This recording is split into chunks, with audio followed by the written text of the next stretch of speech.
Welcome back to the channel. If this is your first time visiting, please hit the subscribe button if you like this content, and also the thumbs up. I would appreciate it.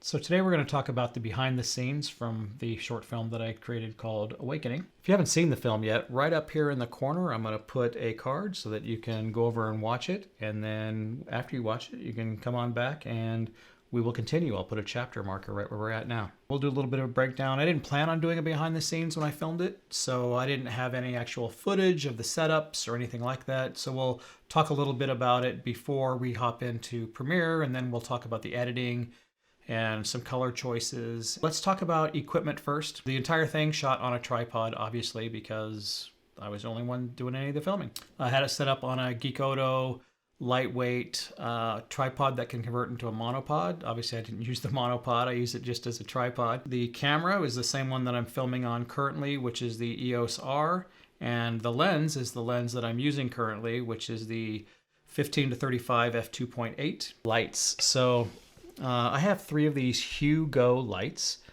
Here is one, the other 2 are off to the sides behind me. I used these because I needed to have that blue color that you see at the beginning of the film in the bedroom scene.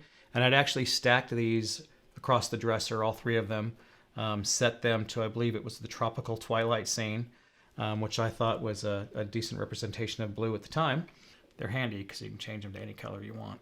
I also used what is lighting me now, which is the HP Sun. I'm not sure how to pronounce that, but it's a 5400 Kelvin compact fluorescent bulb in a softbox. I bought it as a set of 2. I initially had gone onto Amazon to just buy some light stands, and these were on sale for the cost of the light stands, maybe a little bit more. It doesn't diffuse the light super well, but it worked out for the filming, and so far I think it's working okay. Let me know in the comments below if the lighting is really crappy. Audio. So 99% of the film was done on this, an on-camera microphone. This is the Movo VXR10. Just mounts to the camera. It's got this dead cat that you can put over the top of it. Worked really well. It picked up audio great. There was only one scene where I had to do some different audio, and I'll cover that when we get into Premiere. On the opening scene in the bedroom, I actually used this Tascam DR05X, and this was set on the nightstand on the lower shelf so it could pick up the audio when I got out of bed. Other than that, that's it for all of the equipment. Let's talk script while we're sitting here. So the script itself is only 2.5 pages long. When I wrote it, I was thinking, whoa, shoot, I'll be lucky to get 3 minutes of film out of this. But when you put 5 to 6 scenes on a page, it becomes evident real quick that you've got a lot of footage that you're going to need to go through. And the reason for this is because there's not a whole lot of dialogue in the film. There is some, but mostly this is just explaining, what's going on, just so that I knew when I got to film something what I was doing. When I first got into Premiere, I think I started loading my clips in. The film was, I think, 5 minutes long.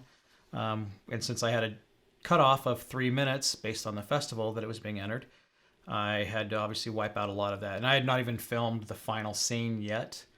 And I knew that there was no way to fit that in because the way I had it set up, it was going to probably be a 45-second scene.